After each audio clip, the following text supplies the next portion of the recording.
जय जगन्नाथ।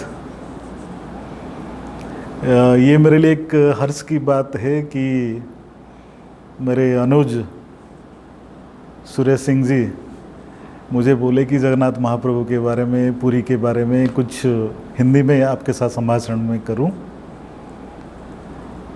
जब पुरी के बारे में बोलना होता है या महाप्रभु श्री जगन्नाथ जी के बारे में होता है, अंदर से एक उत्साह आता है, क्योंकि हम लोग यहाँ पे जन्मे पले बढ़े हैं और सब कुछ इस मिट्टी और इस पवन जो भी है वो हमारे साथ ही है और सब में हम जगन्नाथ जी को ही अनुभव करते हैं। पूरी मैं सोचता हूँ कि सारे जो जितने भी स्थान है उससे अलग मैं देखता हूँ, क्योंकि इसका साथ मेरा लगाव बहुत ज़्यादा है। धार्मिक दृष्टि से देखें तो ये ऋषि मुनियों का स्थान है, क्योंकि महाप्रभु का स्कंद पुराण में जैसे वर्णन है कि ये जो क्षेत्र है ये मोक्ष का क्षेत्र है।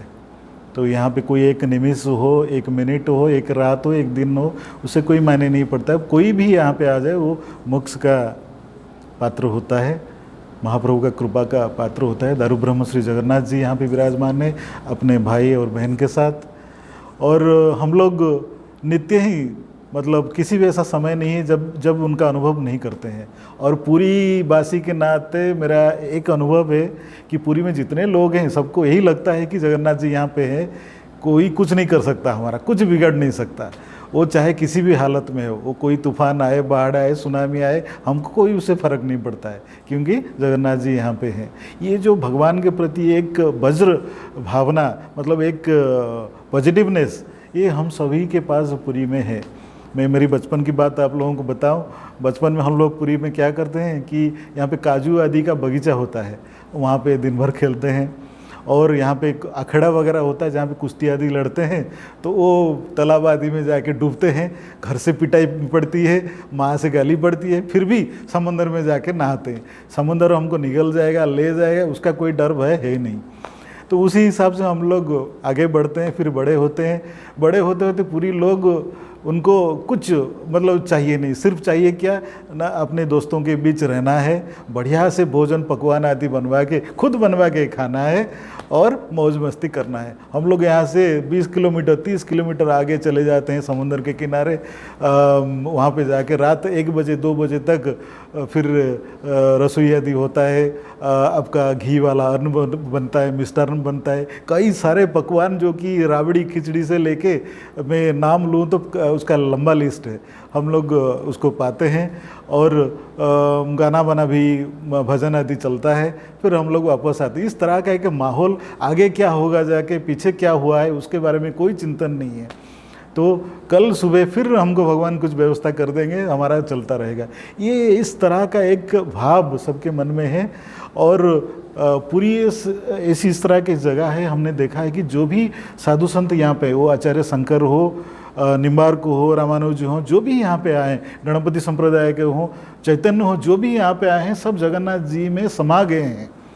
तो जगन्नाथ जी के कारण यहाँ पे उन्होंने अपना मठ वगैरह बसा के फिर महाप्रभु के प्रति अपना सेवा का अर्पण किया है। हर मठ का किसी न किसी तरह का एक सेवा श्री जगन्नाथ महाप्रभु के साथ जुड़ा है, इसी के कारण कि हम उस संप्रदाय के, आचार्य संप्रदाय के या दशनामी संप्रदाय के संत हैं और महाप्रभु जगन्नाथ इस ब्रह्मांड के नायक हैं। हम उनके लिए कोई सेवा प्रदान करें किसी भी तरह, जैसे गोवर्धन मठ का बौद्धिक सेवा है, वहाँ पे जो रीति नीति पूजा आदि का व्यवस्था है उसका मार्गदर्शन यहाँ से होता है। आप दूसरे कोई मठ का लेंगे, कोई फूल देते हैं, कोई सेवा, दूसरा कुछ सेवा करते हैं, कोई साफ सफाई का करते हैं, कोई नर्तन मृदंग आदि का सेवा करते हैं। किसी तरह से भगवान के द्वार पर हमारा कुछ सेवा हो जाए, यही मठों आदि का एक मूल उद्देश्य था। और यहाँ पे बच्चों को पढ़ाना है, शिक्षा, रक्षा, संस्कृति आदि का कैसे विकास करना है, सुरक्षा कैसे श्री मंदिर को प्रदान करना है, इस बारे में भी मठ आदि का काफ़ी यहाँ पे अवदान रह चुका है। और एक बात मैं बताऊं, पुरी में लोग साल भर आपको मिलेगा, छोटा सा जगह है, परंतु साल भर आपको साहित्य के प्रति लोगों का जो अनुराग है, जो लगाव है, वो आपको मिलेगा। कैसे? कहीं पे कविता असर होगा, कहीं पे साहित्य आचर, छोटा जो गप्पे मारते हैं हम लोग, उसको स्टोरीज आदि, उसको लेके एक असर होगा। किसी का अभिनंदन, किसी का अगर परलोक हो गया तो फिर उसके लिए श्रद्धांजलि का सभा, कहीं पे उड़ीसी का नृत्य, कहीं पे गोटीप्यो का नृत्य, ऐसा आप पुरी में कहीं घूम आइए, किसी ना किसी कहीं भी 1 2 3 कार्यक्रम हर रोज़ चलता रहेगा। और आपको सुनने में ये अच्छा लगेगा कि पूरी छोटा सा जगह के कारण परस्पर लोग आप लगभग किसी को जानते हैं।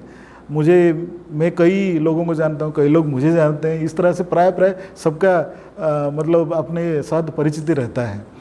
तो महाप्रभु के कारण सबका एक निडर भाव, निर्भय भाव जुड़ा है इसके साथ। और स्थावर जंगम प्राणी हर जगह पे हम जगन्नाथ जी का अनुभव करते हैं। रथ यात्रा जो कि विश्व का एक उत्सव होता है, उसको हम अपना घर का उत्सव मानते हैं, क्योंकि हमारे घर के भगवान जगन्नाथ हैं। कैसे? क्योंकि हम लोगों का यहाँ पे जब जनेऊ का पर्व होता है, विवाह आदि होता है, कोई शुभ कार्य होता है, तो हमारा परंपरा है कि उड़िया लोगों का कि पहला निमंत्रण वहाँ पे जाके जगन्नाथ जी को दिया जाए, क्योंकि जगन्नाथ जी पहले आएंगे हमारे मेहमान बन के, बाकी मेहमान बाद में।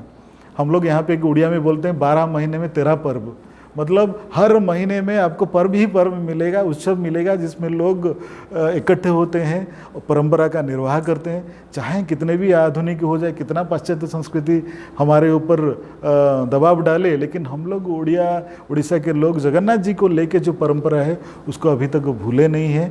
ये परंपरा आगे चलती रहेगी। और जो भी लोग यहाँ पे आते हैं, यहाँ का जो स्वादिष्ट मिठाई वगैरह है, खोआ राबड़ी से लेके जो भी है, उसका बिल्कुल फ़ैन बन जाते हैं या प्रशंसक बन जाते हैं। तो यहाँ पे वो भी आप देखेंगे क्विंटल का मिठाई यहाँ पे बनता है, कल सुबह के लिए नहीं है। तो लोगों का एक व्यवहार आचार, एक आतिथ्य परायणता हम लोग बोलते हैं कि कोई भी आए तो उसको कैसे हम लोग खिलाए पिलाएं, उसको बढ़िया से बात करें, और जगन्नाथ जी के साथ, महोदधि के साथ, पुरी के साथ उसको कैसे जोड़ें, क्योंकि हम लोग तो भगवान का कृपा पात्र हैं और आप लोग भी उनके शरण में आ जाइए। तो इस तरह का एक माहौल में हम लोग पले बड़े हैं।